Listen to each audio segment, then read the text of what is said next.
down the street in my 6'4". Hey, that was dope, eh? You're listening to Compton's very own Ice Cube, Eazy-E, and Dr. Dre.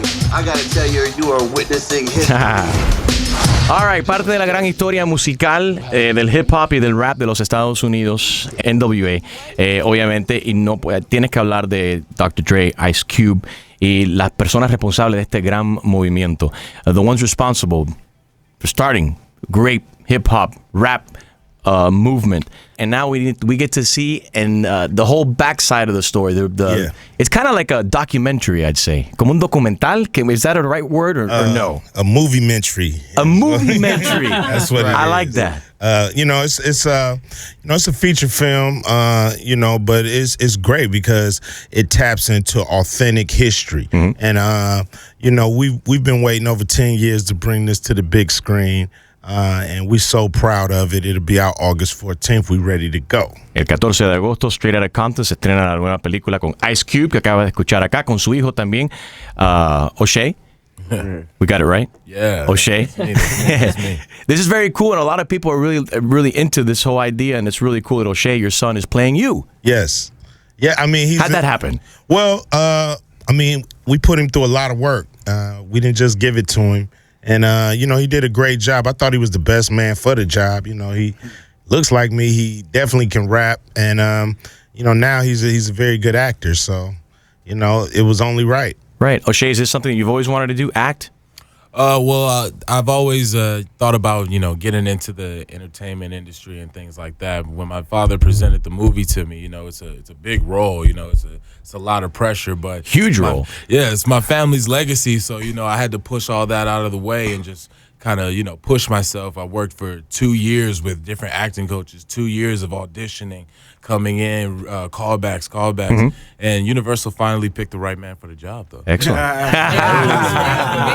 That's right. Gary Gray, director of other movies like Friday, The Italian Job, and also responsible for this masterpiece, Straight Outta Compton. Thank you, man. Appreciate that. Talk to us about this project and why it's so important to you personally. Well, it's the movie of my life. It comes full circle. I started off my career with Ice Cube with Friday, and now I get a chance to become a journalist. And basically all these things that intersected at the same time, my life, his life, history, American history, and great music. I couldn't have thought of a better project to be involved with, and I don't think, it's just the best thing I could have been involved in. Mm-hmm. Mm-hmm. Now, unfortunately, Eazy-E's no longer with us. Jason Mitchell, would you say it's the toughest role in the movie?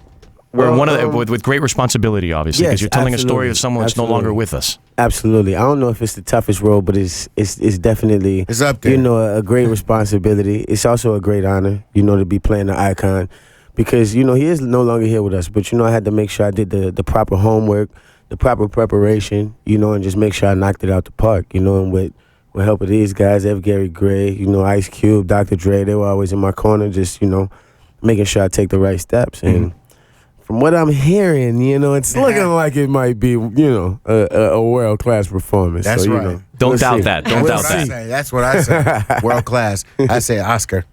I haven't. Hey, I hope I so. like the way they sound. I haven't had the opportunity to see it, but I know plenty of friends that went to the private screening, and everybody was really blown away by what they saw. Dope. Yeah, what can really people expect? Obviously, people are going to be blown away, but what can people expect? To be surprised. Yeah. You can expect to go there and experience a full range of emotions. You're going to laugh, you're going to cry, you're going to dance, you're going to be taken back down a trip down memory lane. Mm-hmm. I think that, it's really entertaining, but it's also history. So, I think you should expect to be surprised. And talking about history, I mean, obviously, with a very controversial song, "F the Police," it's also part of the film, from what I've been told. Right, you guys relate to, and stuff that happened in Detroit when the Detroit Police Department told you guys not to play the song. You guys went ahead and did it. You were arrested. Yeah, they rushed us off stage. They actually, threw flash bangs or cherry bombs or something to really get us off the stage, and then rushed us in the back and gaffled us up, and and then they asked for autographs. So it was, Oh, that it was. that means they had their duty to uphold the law, right? But they're still fans. Still fans, still trying to get autographs. And, we signed them because they was like, either sign this or go to real jail. So, Okay. You know what I mean? So it was cool. It was all right.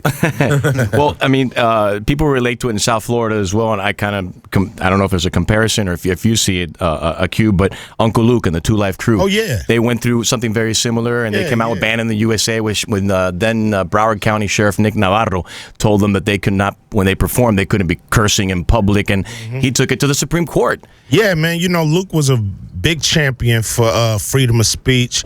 We pay a little homage to him because we got one of his songs. We got one of his songs rocking in the background. Sweet. What I mean? But we definitely took a lot of hits. The Two Live Crew was out there with us. Basically fighting that censorship and Tipper Gore and the PMRC, which was the Parents Against Music. So we was fighting in the early '90s, late '80s, trying to make sure we can do what we feel. And a lot of it is hardcore, of course, but a lot of it's honesty, and we wanted to do what we feel and not what people was telling us we should do. How I mean, obviously there's a lot of in the United States today against police. Unfortunately, there's a lot of conflicts. We don't have to name names, but we know that there's a lot of turmoil and conflict with law enforcement today. You think things have changed for the better, for the worse? I think they've stayed the same. I think the only thing that's changed is the date on the calendar, and it's really, I'm a appeal to the good police. And the majority of police officers are good people. Yeah, and they have to tell on the bad ones. You know what I mean? They talk about us that we got a no snitching policy, but they have one too. It's called the blue wall of silence. I think. So we really have to encourage them to speak out against bad policing. That's right. Because the bad cops give the good ones a bad name. Yeah, absolutely. And so they can't stand back and be silent and watch, their guys and their partners break the law. You know what I mean? So we're appealing to the good cops out there to uphold the law. And if they gotta turn some bad cops in for the greater good of the community, let's do that, man. Let's clean this stuff up from the inside out. That's what's up. All right. Knowledge. I like that. Yeah. Guys, thanks for coming in. Had a blast. Always have a great time when you're in. Cube, thanks for coming back on the show. Yeah. Straight Outta Compton, 14th. Agosto 14. August 14th in movie theaters nationwide. First week, y'all. And I hope you guys win all the awards that exist. Thank you. Thank you. Spread the word. Spread the word. Thank you so much. Tell a friend. All right. Tell a friend. Sure. Tell a friend. Thanks a lot, guys. All right. Thank you. No problem, man.